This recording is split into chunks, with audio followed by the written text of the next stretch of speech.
Okay, let's try this again.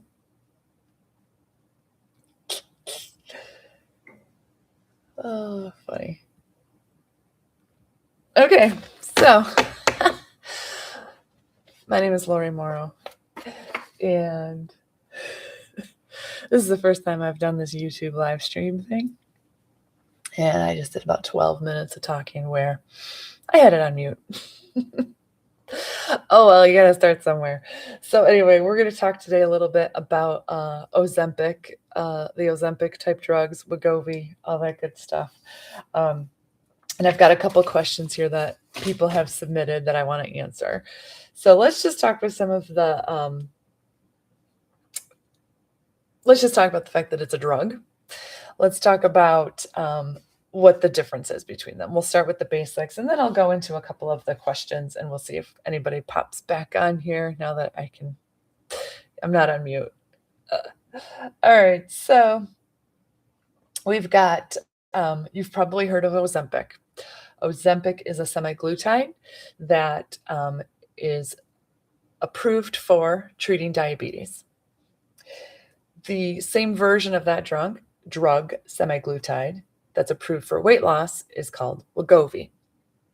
So these were some of the first GLP-1s that were available. Tirzepatide has another hormone for lowering blood sugar and weight loss, and that is called Mounjaro if you're treating diabetes, and it's called Zepbound if you're using the drug for weight loss. What is not yet available to the public is retatrutide, which is not FDA approved. I think they're in their third phase 3 of their trials. If you have a friend that's telling you that he or she is on retatrutide, ask them if they're in the Lilly trial. Otherwise, chances are they are getting what they think is retatrutide from a sketchy source. And that's all I'm going to say about that. Because to be honest, I haven't had a lot of people asking me or telling me that they have a friend on it. According to the internet, on Instagram, on podcasts and things, I hear all the time where people are talking about everybody's on retatrutide and they're buying it with Bitcoin and all this shady stuff. I'm not hearing that in my circle, so I'm not going to go too much into it. But if you have questions about it, feel free to reach out and let me know. So we got semaglutide, tirzepatide, which is basically Ozempic versus Mounjaro, Wegovy, and Zepbound. Okay, so 2 different drugs. One of the things that you might hear a lot that I want to talk about real quick is that if you go off of the drug, 65% of the people will gain their weight back, all of their weight back. There is nothing to show that the drug itself is causing you. Oops, I got ahead of myself. So let's talk about the 65% of the people that go off the drug will gain the weight back. There's a lot that we don't know about that statistic. Like, why did they come off of it? Did they come off of it because they lost access to it? Their insurance no longer approved it. Were they paying out of pocket and they don't want to pay out of pocket? Did they have side effects that were like, I'm just not doing this anymore, and they quit cold turkey? So there's a lot of reasons people come off, and that part isn't in the stat. Here's what we do know. If while you're on the drug, you are eating enough protein, you are doing weight training, you're making lifestyle modifications because this drug makes it easier to do those, which I have found over and over again, you are more likely to be able to titrate down and possibly off the drug completely and not gain the weight back. So that stat about people gain the weight back when they come off the drug, there's just a lot we don't know, right? There's just a pretty broad-based statistic. And I would ask that you look for more information about what really happens when somebody applies these lifestyle changes as they come off the drug. How do the drugs work is part of the reason why you may gain the weight back after. Basically, our body has GLP-1, and you've probably heard this, right? It's a natural hormone your body makes anyway. So when our body makes it, it lasts for 2 to 5 minutes. When you inject it once a week, it's delivering the hormone 24 hours a day, 7 days a week. A lot different than what our body makes. So given that, when you decide, if you decide with the your healthcare provider to come off the drug, it works best if you titrate down and don't just stop it, because at some point your body has to figure out that it doesn't have it from the shot, that you need to start making it yourself.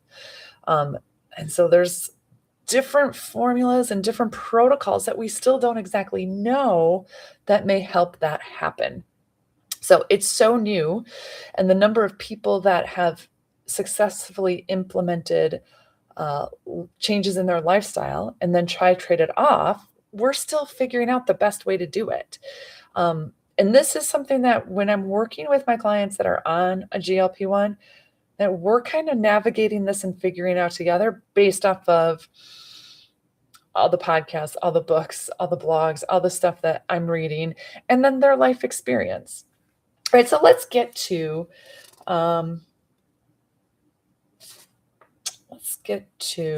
a couple of the questions.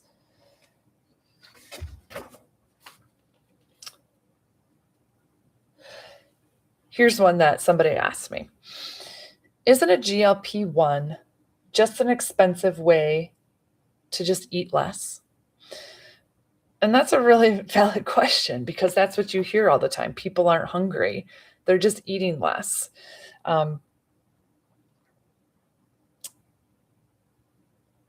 So I would say for a lot of people, yeah, that's true.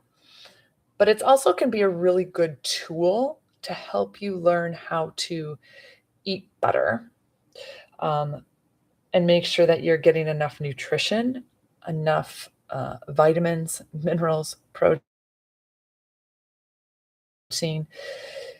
It forces you to really think about what you're eating, some people more than others.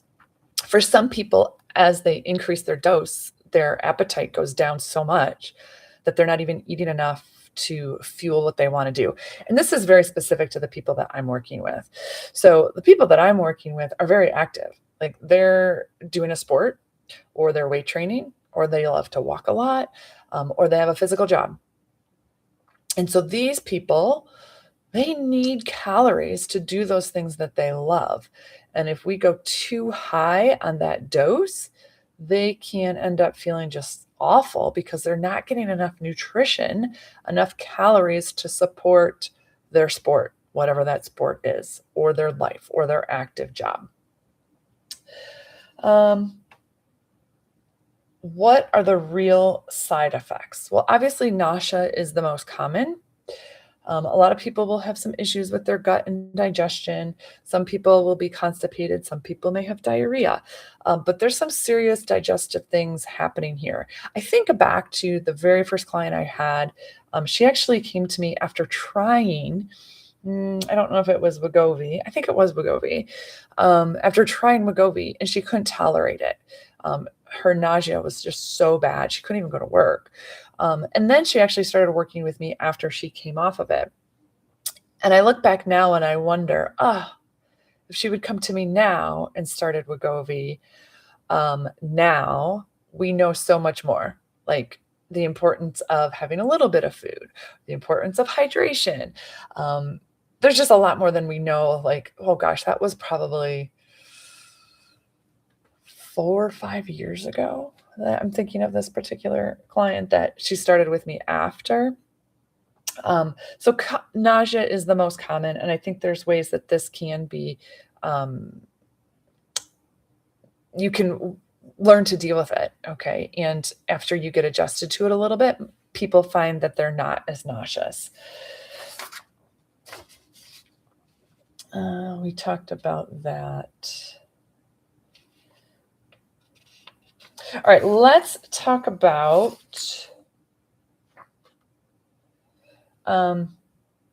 what I tell people. What I tell people because I have clients that will tell me or ask me, well, what do you think about a GLP-1? I was going to ask my doctor about a GLP-1.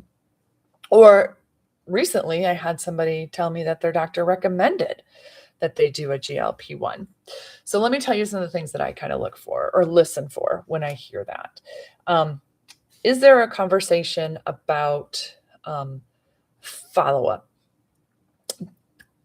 Whether you bring it up to your doctor or your doctor brings it up to you, there should be some type of, here's how it's going to go. You're going to meet with this person of my staff, and maybe it's the doctor, him or herself, I don't know, but you're going to meet with somebody on a regular basis. We're going to monitor your weight loss. And hopefully when they're monitoring that weight loss, they are also looking at your lean muscle versus your muscle mass. No, lean muscle versus fat mass. So that should be part of the plan, monitoring to assure that you're not losing too much muscle. They should be talking to you about working out, protein, hydration. I like it when there's a person on that staff that's going to meet with you regularly about those things. On a day-to-day basis, of course, I like it when I'm the person you're talking to and we're figuring this out together. Somebody that is starting the drug and has never worked out, her workout plan is going to be a lot different than somebody that has been doing strength training for decades and now is adding this to her health journey, right? That workout's going to be completely different. How we adjust your workout is going to be completely different. I've had clients start this medication, and because they're not eating a lot of calories, because of the nausea for the first couple of weeks, they can hardly work out. So we really got to roll things back and go, okay, what can we do? Let's get you walking. Let's do some things for digestion. The next question, if you are asking your doctor or your doctor is recommending it for you, I would specifically ask, how do you see this drug working for me short term, or do you see me being on it for life? I feel like the pendulum swings back and forth every couple months. People need to be on it for life. People just need it for a little bit. And I really think it's somewhere in the middle, but it really depends on you and your history. I think there are people out there that they probably need to be on it for life. There's some people out there that maybe need to use it for a while, reach their goal weight, then maybe they stay on just a little baby dose. Maybe there's people that use it just a little bit to get to their goal weight, make some lifestyle changes, and then come off. And then maybe they go back on later. We're still figuring all of this out, but I think it's worth asking your doctor what his or her goal is when they're recommending it to you. What do they see the benefit? Is the benefit weight loss? Is the benefit managing blood sugar issues? Is the benefit the anti-inflammatory components that this drug offers the body, right? So what does that mean? Why are they recommending it for you? No matter what, if you're considering starting this medication and you want to bring it up with your doctor, I would recommend the first thing you do is just take a look at how much protein you eat throughout the day. How much fiber do you get? And how's your digestive health? Meaning, what's your poop habits, basically? Do you poop every day? And how does that go? Because if you don't have a healthy digestive system, meaning normal, meaning it's not diarrhea and it's not hard, I would recommend getting that part figured out first before adding a GLP-1, because it's going to just change your world upside down. Initially, it could. So you got to get that part figured out. And I think that comes with, okay, where am I at with fiber? Where am I at with various sources of fiber? And what am I doing? How am I doing with protein? Am I getting enough protein? Do you have any idea? So start with those things before you even think about putting that first shot in, or maybe even before you bring it up with your doctor. Know where you are with how much protein you eat. Do you know what a protein is? Let's figure that out before you start injecting yourself. So those are some of the big things. Knowing your protein number, spreading your protein out throughout the day, making sure every time you eat, you're getting some protein. There's a general recommendation of 100 grams per day. That's something that I get a little bit more specific with when I'm working with people one-on-one. and making sure that you're getting enough fiber. And then, of course, strength training twice a week. If you're thinking about starting this drug and you're not already strength training, let's start to add something in. If you're already strength training, great, keep doing it. I talked about the fact that it doesn't cause muscle loss. I talked about the fact that people undereat, and sometimes that's an issue. I think that's it. So my big ones are, if you're thinking about starting this, eat protein, eat breakfast. Make sure you're eating breakfast. Spread the protein throughout the day. Make sure you're getting enough fiber from food. I don't think I emphasize that enough. From food. Typically, specifically, I like to say 3 different sources of fiber. Food sources. I think that's it.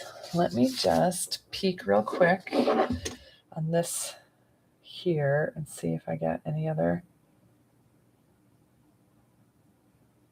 Let's see.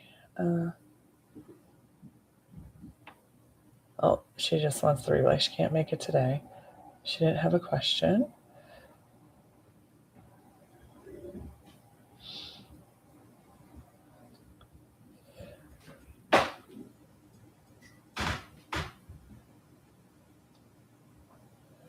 Nothing there.